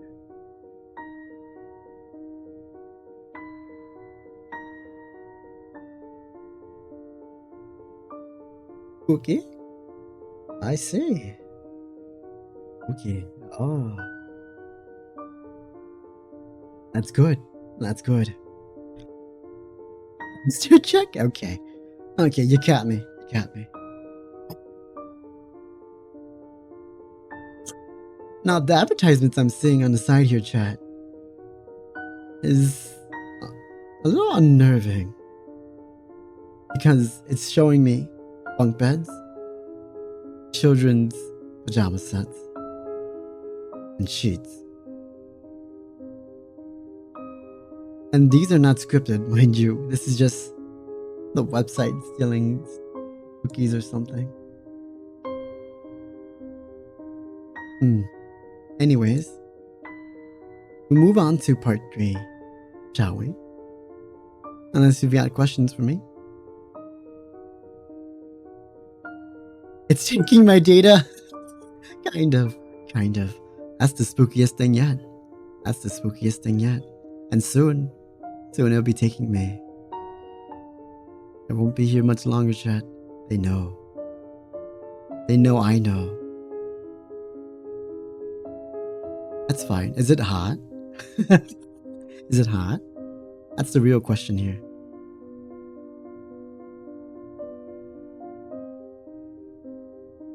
You guys will miss me? I know, I know. Now then, hush. Resuming onto part 3. My fears realized. A few days ago, I submitted 2 nightmarish accounts from my childhood. Perhaps you best read them to truly comprehend what has befallen me. I had been compelled to silence, gripped by the irrational fear that somehow, and after all of these years, should I speak of it, that those things would seek me out and once again wreak havoc on my life. In the name of science and reason, I confronted those fears and set out to vanquish those tormented memories once and for all. By sharing them with each other, exposing them for what I believe they were, the illusions of a troubled child. I have vowed on to set my spectaces and rationality for dear life. I've allowed them to define me, but this morning I was presented with verifiable physical evidence. Evidence of what I do not know, but it cannot be ignored. It seems strange to me that the last few days have been so tainted by apprehension and misfortune. After finally breaking my silence, I can no longer rely upon conventional explanations. The wake of the sharing those traumatic experiences I had as a child, I have been plagued by an overwhelming sense of unease. Initially, I attributed this to the fear I had experienced in simply recounting and reliving those terrible events in my mind. But as the days passed, it felt like so much more. A feeling of impending doom consumed me my every thought. While sleep came to me, rest did not. Each morning I awoke, my nerves on edge, as if deprived of sleep for an age. Nothing overtly frightening happened during the first few nights. No visitation, no unwelcome bedfellows, no wheezing breaths, reaching out from deep within my bedroom walls. But I had that distinctly familiar feeling of not being alone.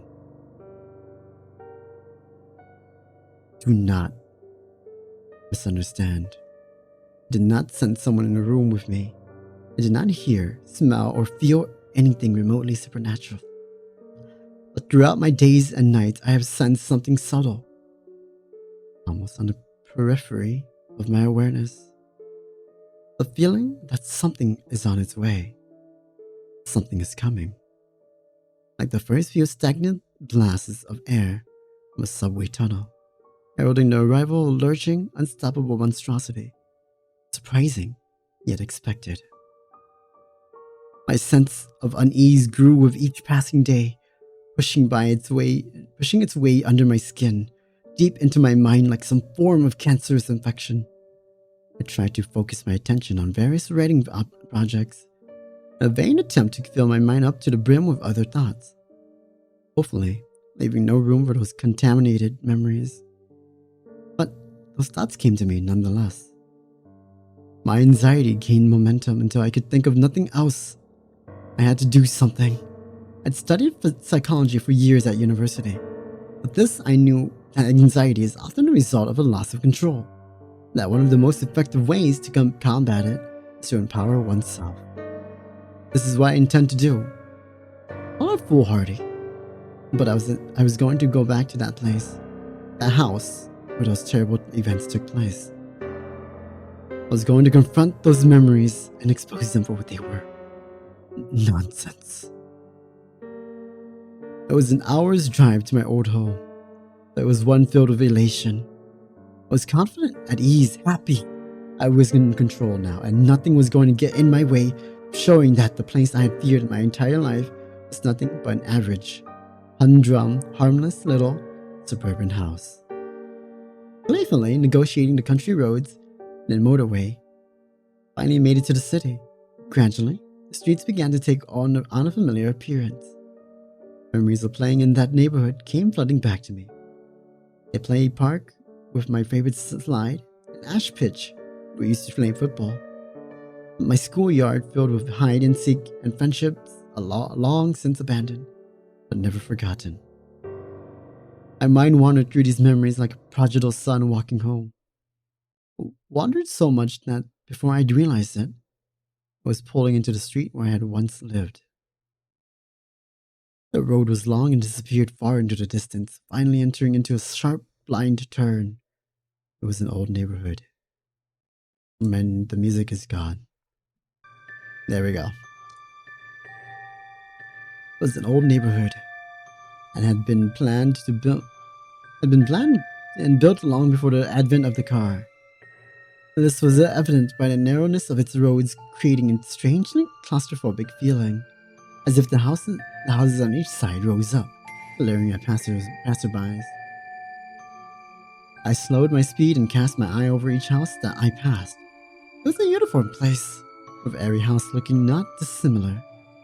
My heart suddenly began to beat faster as a cold chill crawled up my spine. There it was. The house.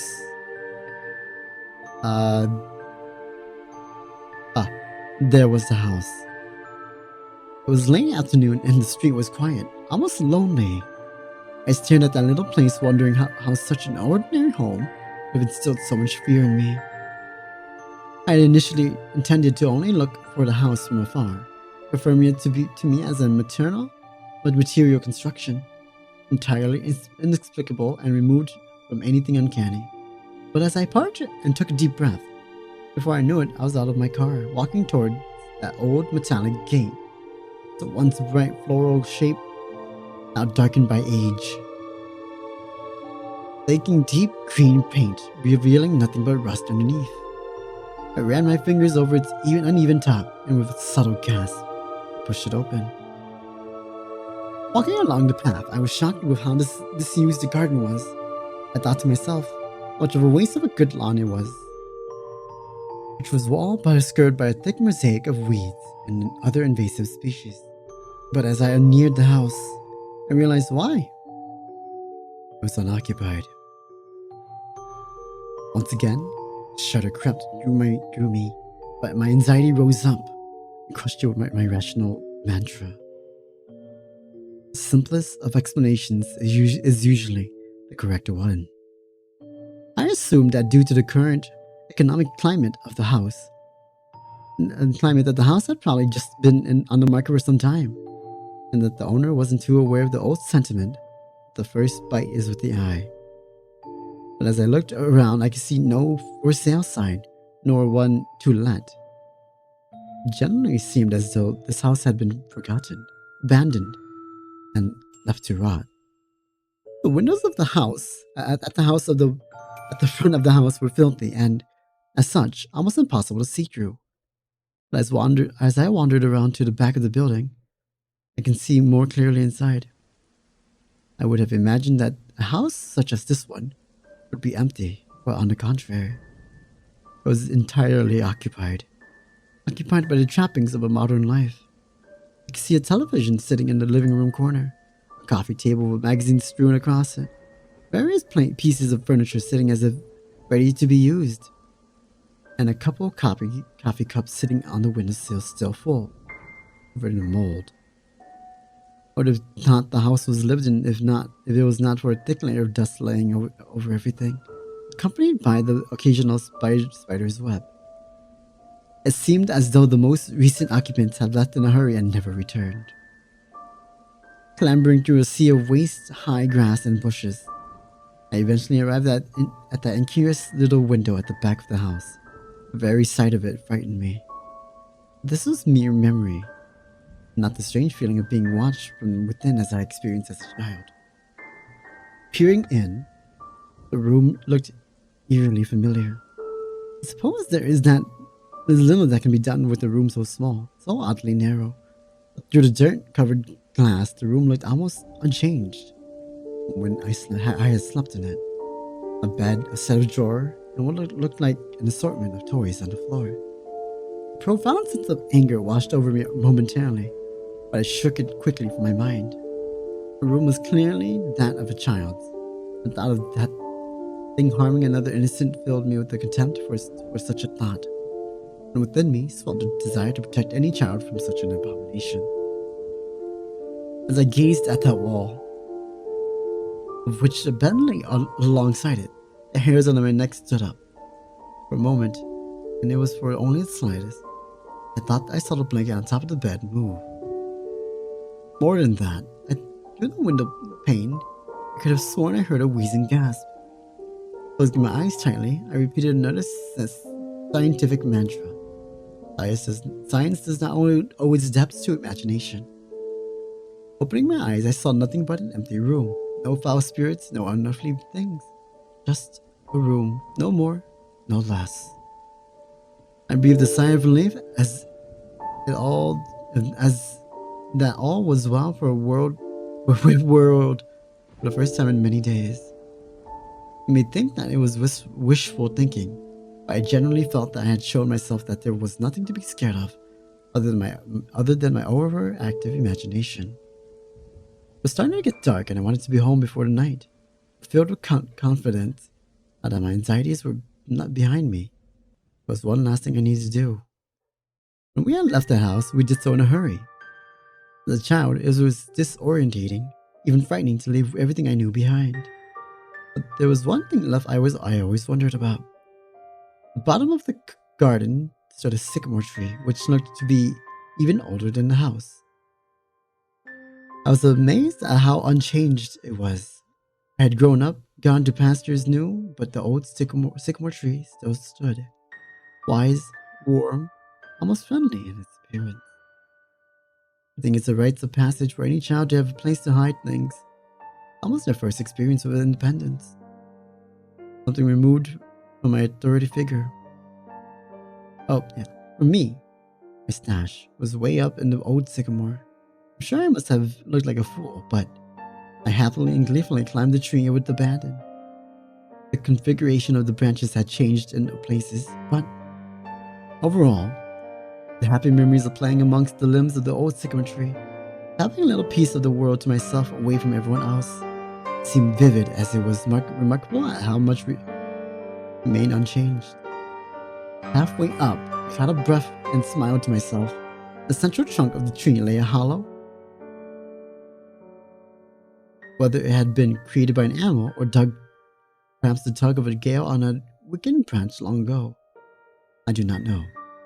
But it was where I kept things. If I found something which I was sure would be taken from me or for being inappropriate, into the hollow it would go. The truth is, the majority of the items inside were not very interesting.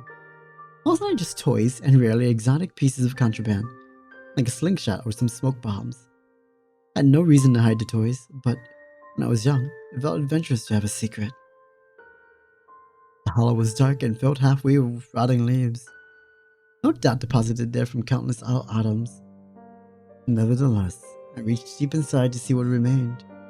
I couldn't believe it. I'd found a toy that I had hidden there from before we moved, all those years ago. I could feel the plastic in my hand, its sharp edges unmistakable.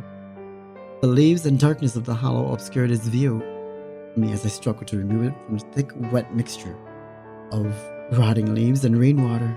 It seemed to be caught amongst a collection of small twigs. The reason I was so excited was that I knew when we moved, that I had left one of my favorite toys behind. A small plastic First World War British soldier. It did not sound like much, but I had grown up on my family's history of my grandfather's adventures during both wars. While he had passed away before I was born, would often act out exaggerated versions of the stories. A small soldier in the role of the hero, my intrepid grandfather. At the time, I thought a hollow the perfect hiding place for a soldier. My delight, however, quickly turned to horror. I felt sick to my stomach, for as I pulled the soldier out, I realized it was not my toy, but something else entirely.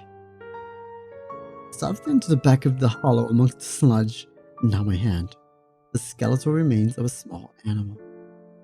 The bones crunched together as my grip as the few small flakes of hair left on it petrified between my fingers. Petrified, oh. I almost lost my balance as the rotten and potent smell of death escaped through my moist grasp, invading my senses. I climbed back down carefully, dejected. There was nothing else in the hollow. My toy was gone. Taken by another child during the subsequent years. What remained of the poor animal, I buried under some loose earth in the garden, and left that place immediately. Despite my unfortunate encounter in the hollow, I still felt empowered. I had actually plucked up the courage to revisit that place, to see how ordinary it really was. Made me feel in control once more of my faculties. I did not at that time require anything other than a conventional explanation. I said goodbye to the old neighborhood, to that bad memory, once and for all, and began to make my way home. By the time I had driven onto the motorway, something had begun to filter through the back of my subconscious. At first I had disregarded it, dismissing it as in my imagination. The sun shone its last and dipped into the horizon. I sensed the growing of a compulsion in me, an idea which seemed to have been born and nurtured for no good reason. No rationale, no sound casual footing, but one which had to be followed at all cost. I must get home. I increased my speed, zipping sporadically between the slower cars on the motorway, looking in the rear view mirror, keeping my eye on what might be following. I had to get home. Again, I drove faster, constantly looking behind me, as if racing some unseen pursuer, 70, 80, 100 miles an hour. I tore along the road. I beeped. I yelled. I sweated. Sweat lashed off of me. What was happening to me? Please, just let me go home. White-knuckled, I finally made it off the motorway and onto the country roads which would lead directly to my town. The roads were narrow and wound around a now bleak and ominous countryside. Darkness seemed to blanket the road in front of me. I turned my full beam on and breathed a sigh of relief to see a bright light again. Even if artificial, the manic anxiety which had seemed to grip me on the motorway appeared to be diminished. However, I still glared into the rear view mirror more often than I should have, just to make sure nothing was following me. What a ridiculous thought, to think of something chasing my car, to put myself and others in danger, speeding down busy motorway. Madness! Still, madness or not, I had felt compelled to get away as quickly as possible. And even though I had managed to collect my nerves, the loneliness of the road I was on fueled my yearning for my own town, my own street, my own bed. Nervously, I traversed the web-like winding roads which seared through the countryside, feeling relieved at the first sign of a lamppost of civilization and of the boundaries of my town. I pulled up outside my house, switching the engine off, and sat for a moment in silence. I had to stop all of this nonsense. Things coming out of walls, watchers smothering me at night, looking into someone's window like a prowler. All of this was lunacy. Tomorrow, I would start afresh. No more writing about my childhood experiences. No more reliving of dread-filled nights. Just getting back to normal. Carrying out my work. Spending time with my girlfriend. And most of all, reaffirming my belief and faith and confidence in science and rationality. The thing that in the back seat leant over, grabbed me by the shoulder, and breathed a foul, rancid breath from deep inside its lungs down my back. I scrambled for the door, my arms flailing, looking for the look. Fear possessed me, shook me, a fear I remembered all too well, a fear from all those years ago. Lying awake at night in that sickening room. The inside of the car had grown much colder, but that was nothing compared to the icy fingers burrowing to my shoulder. And I was going to die, but that thing would finally get its way after all this time. The door handle popped in my panic grip, and I fell out of the driver's seat onto the pavement. For previous moments, I caught a glimpse of something in the back seat. The form of an old man, yet twisted and distorted, grunting from ear to ear. Luckily, there was no sound. But there was no one around. As had there been, I would have appeared a mad fool. The car was empty. I grabbed the keys from the ignition and booted the door shut with my foot, locking it for the night. staggered down the path into my house. I'm not going to lie to you, but I drank myself to sleep last night. You may recall what I said I had evidence. Actual physical evidence of something unnatural. You might be wondering what that evidence is. Well, I could say that it was the marks on my shoulders that made me shudder with fear. Or I could tell you that my bedroom windows lying prized open that this morning, that will look like claw marks, has left me dreading tonight or any other. But no, none of that scared me as much as what I saw today upon waking. Sometimes the most frightening of messages are the most simple. But lying on my chest as I awoke this morning, the toy soldier. The soldier I had hidden in that hollow all those years ago. Returned to me as an adult, bitten in half. How long is this story? 50 minutes, they said. 50 minutes, they said? Part 5? Oh my god. Alright, chat. I'll let you choose. Do you want to continue this story? Because we've pretty much been at it for like almost 2 hours. Or do we move on to the next story?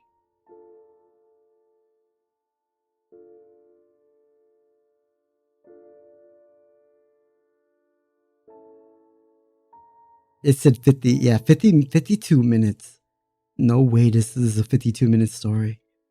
Maybe if you're reading, you're skimming it by yourself. But I'm scrolling down and I'm still scrolling and it says part 8. 52, yeah, 50, not 15 minutes. You've been here for much longer than 15 minutes. It still goes, oh my gosh. And it still goes on.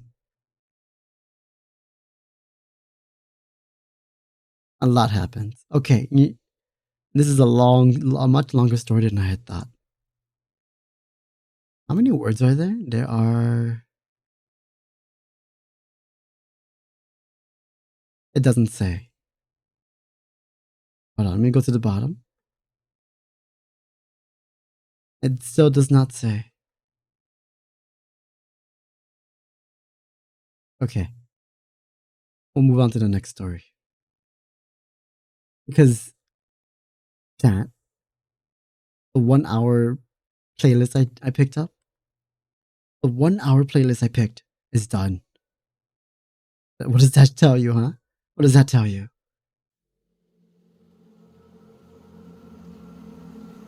Right. Let me skim this story real quick. Okay. So, this one is called The Girl on the Swing. Right? Okay. Haunted Forest Sounds. I clicked on Haunted Forest Sounds. This? No.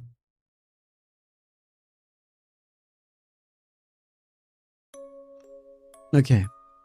This incident dates back to when I was still studying in middle school. During those days, my friend's circle consisted of 2 people, whom I will call A-kun and B-kun in this story. Yes, this is a Japanese story. I was friends with A-kun and B-kun since the time when we were in elementary school. Moreover, our homes were very close to each other. This allowed us to meet every day after school. Near to our house was a hill that we would visit frequently. In other words, it was our meeting ground where we would hold our frivolous conversations till late night. The best thing about this was that we had permission from our parents, so staying on the hill till midnight was not a problem for us. It was like any other night when I was chatting with my friend A-kun on the top of the hill. My other friend B-kun hadn't come yet. Even after a few hours, he was nowhere in sight. I said to A-kun, "Hey, B-kun's not here. Shall we go to his house and see what's the matter?" So we both descended the hill and walked in the direction of B-kun's house. There was a playground of sorts that we needed to cross before reaching B-kun's house. So as we were crossing the playground, I caught something in my peripheral vision. On the swing, a little girl wearing all white was swinging back and forth. It was almost midnight, and I was sure terrified by the presence of that girl. I turned to Akon and spoke. Did you just see that? Akon turned towards the swing to see why I was so scared. Ah! Akon shrieked. We both immediately turned back and ran towards the hill. When we arrived on the hill, we sat down to control the shivering of our bodies. We tried to rack our brains to give a logical justification of what we just saw in the playground. A few minutes had passed when we saw Beacon approaching us from the dark. Hey Beacon, didn't you just come in a direction to the playground? Did you see a little girl on the swing? No, I saw nothing like that. Oh, we definitely saw her, right, Akon? To remove all our doubts, all three of us went back to the park. There on the swing, we saw her, the girl. Was still there immediately. We ran back to the hill. So, we were right, Beacon. Did you see her this time? Yes, I believe you, she was smiling. I didn't look at her face. I was damn terrified. Same goes for me. I too didn't have the courage to look at her face. The very next day, Beacon lost his life when he was run over by a truck. Could it be possible that this girl was a Shinigami? And her smile was more of a gateway to death? In our group, only Beacon saw her smile, and thus taken to the afterlife. Now, these are short stories, chat. Right? Mind you, these are short stories. This next one is called That Rainy Day. The story which I'm about to tell you was narrated to me by my friend T-san. Now, this creepy experience happened to him around 10 years ago or so. He swears that it was something he experienced personally, and so I don't doubt him. As T-san narrates, he was in his car that ominous day. He had been to his friend's house and was now driving back to his own house. The time must have been somewhere around 4 in the afternoon. After a few hours of driving, he felt something was off. He could hear the sounds of water droplets hitting his car's body. But it wasn't the sound of rain that startled him. Rather, he was vexed because of the weather outside. It was clear as day, but then there was this rain droplet. Where was this rain droplet sound coming from? T-san, as he recalls, said that he was still driving at this point. He was trying to come to terms with this perplexing phenomenon, and suddenly, his car hit something. A huge thud resounded inside the car. He felt a chill run over his body, an eerie chill. Whatever it was that had hit the car was not visible to T-san. He, however, felt the presence of something sinister on his car's hood. He described the presence as something that was out of this world, something supernatural. His hands were trembling as he continued driving towards his destination. T-san sped up his car in the hope that the entity would fall due to the higher speed of the car. While speeding, he was shouting at the top of his voice, "Go away from me." His trembling mouth belched out the words. The rain could still be heard. T-san was going at an insane speed. The traffic light in front of him turned red. Since the transition of the light was so sudden, he had to brake hard. As soon as he braked the car, there was a sound of something falling over to the ground. With that sound, the presence of an entity was no more. Also, T-san could not hear the rain droplets. Paralyzed by fear, T-san somehow reached his home. T-san, who now wanted to know the explanation of what he experienced, called his psychic friend and narrated the whole incident. His psychic friend revealed to him that 1 year ago was an accident at the spot where T-san felt the entity on his hood of the car. On that day, it was raining heavily. An old woman crossing the street with the car came and hit her with full force. Now, since the woman had a small body, her body got stuck on the hood of the car. Her body was stuck in that position until the car made a stop at a red light. The stoppage of the car tumbled her body across the ground. She died. She was dead. T-san was overcome with grief after hearing this. When I heard the story from T-san, I didn't know whether to be scared or to feel sorry for the old woman. What makes some souls enter nirvana, or turns souls into vengeful spirits? I had no answers. It seems that entering nirvana upon death is not as easy to do, is it? Some of these stories aren't as scary as I thought. This one's just called Death.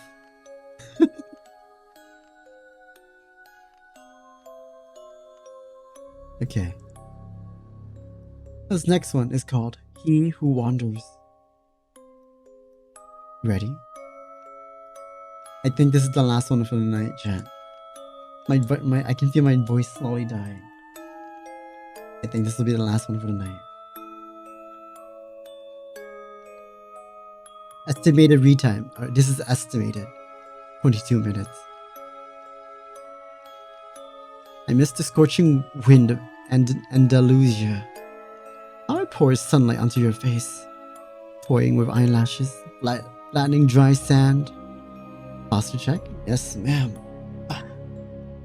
Flattening dry sand against cheeks and milling around hair. I miss the smell of the valley, that ripening softness of muscat fluff glistening in the afternoon breeze. From up here, I can see the house where I grew up. I see white chapels tucked into grape orchids like pawns scattered on the chessboard. I can see patches of asphalt on El Ferdinando Road hailing from the old town through dappled rocks. Then waning from the horizon with the erratic headlights of beat-up trucks cruising along. Actually, chat, you guys want to take a quick break real quick? Yeah, just a quick break. And allow me to recollect my thoughts. So, I hope you guys are enjoying the story so far. That first one creepypasta one I read might have been a little long. It said 50 minutes, but it's estimated, right? And this next one could take hours too, for all I know. That scroll bar is rather tiny. That scroll bar is pretty tiny. I'm a little worried about it. Why are these pastas so long?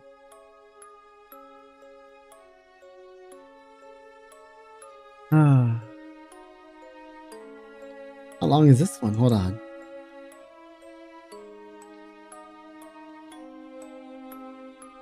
Who is making these estimates indeed?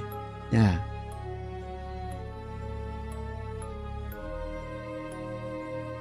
Now, chat, what scares you more? An entity? Or does knowing that a ghost, something you can't see, causing trouble for you? Which one of these scares you the most?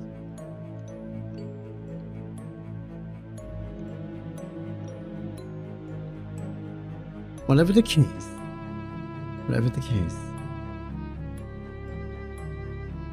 I believe I cannot read any more story. A ghost? I say.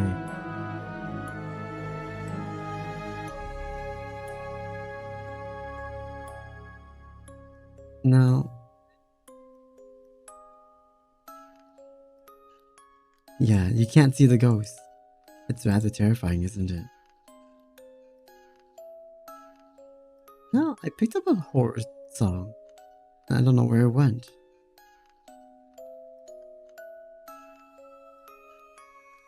But, yeah, I can feel it in my throat now. And I think I've done enough talking for one night. I hope you guys enjoyed tonight's story. Let me read you one last story, actually. I keep lying.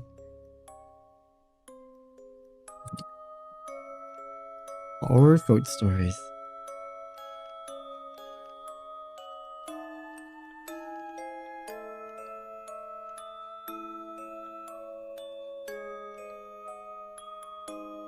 An entity you can be friends with? Fair enough.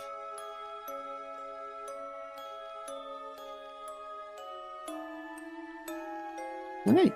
Are you guys ready for some short stories? Alright. This one is called This New Old House. We bought an old house, my boyfriend and I. He's in charge of the new construction. Converting the kitchen into the master bedroom, for instance, while I'm on wallpaper removal duty. The previous owner had papered every wall and ceiling. Removing it is brutal but oddly satisfying. The best part is getting a real long peel similar to your skin. You're peeling from a sunburn. I don't know about you, but I kind of make a game of peeling. On the hunt for the longest piece before it rips under a corner section of paper, and every room is a person's name and date. Curiosity got the best of me one night when I googled one of the names and I discovered the person was actually a missing person. The missing date matched the date under the wallpaper. The next day, I made a list. I will drink some tea with honey, yes. Next thing, I made a list of all the names and dates. Sure enough, each name was a missing person with dates to match. I notified the police, who naturally sent out the crime scene team. I heard one say, "Yep, it's human." Human? What's human? Ma'am, where's the material removed from the wall? This isn't wallpaper you were removing.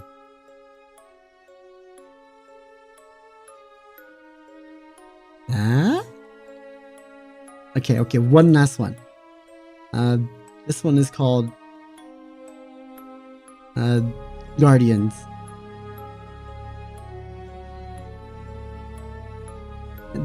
So people got killed and the wallpaper was human skin. It awoke to huge insect-like creatures. Creatures living over his bed and screamed his lungs out. He hastily left the room and he stayed up all night shaking and wondering if it had been a dream. The next morning, there was a tap on the door, gathering his courage. He opened it to see that one of them gently placed a plate filled with fried breakfast on the floor, then retreated to a safe distance. Bewildered, he accepted the gift. Creatures chittered excitedly. This happened every day for weeks. The human skin wallpaper? Oh. At first, he was worried they were fattening him up, but after a particularly greasy breakfast left him clutching his chest from heartburn. They replaced with fresh fruit, as well as cooking. They poured hot steamy baths for him, even tucked him in when he went to bed. Bugs? Ew. It was bizarre. One night, he woke to gunshots and screaming. He raced downstairs to find a decapitated burglar being devoured by insects. He was sickened, but disposed of the remains as best as he could. He knew they had just been protecting him. One morning, the creatures wouldn't let him leave his room. He lay down, confused but trusting as they ushered him back into bed. Whatever their motive, they weren't going to hurt him. Hours later, a burning pain spread throughout his body. It felt like his stomach was filled with razor wires. The insects chittered as he spasmed and moaned. It was only when he felt a terrible squirming feeling beneath his skin that he realized the insects hadn't been protecting him. They were protecting their young. Ew.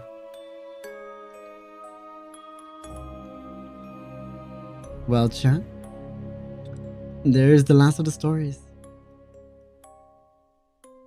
I hope you enjoyed tonight's spooky mood. And tomorrow,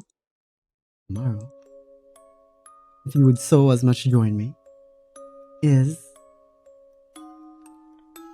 a game called Welcome to Kowloon. Yes, even I don't know much about this game, but if you would join me for that tomorrow, we'll be playing that scary game. Now, chat, I will leave you with one little thing before we go. One little thing before we go. Tonight, before you go to bed tonight, chat, don't look under your bed. In fact, don't look in the closet either. And that is all. I will now send you guys over to Miss Verita Apple. She's drawing. Alright. Say hello to her. And I will be going. And you can do whatever you want with that information. And as always, my little Tokyans, I hope you enjoyed story time with me today. Till next time. Bye bye.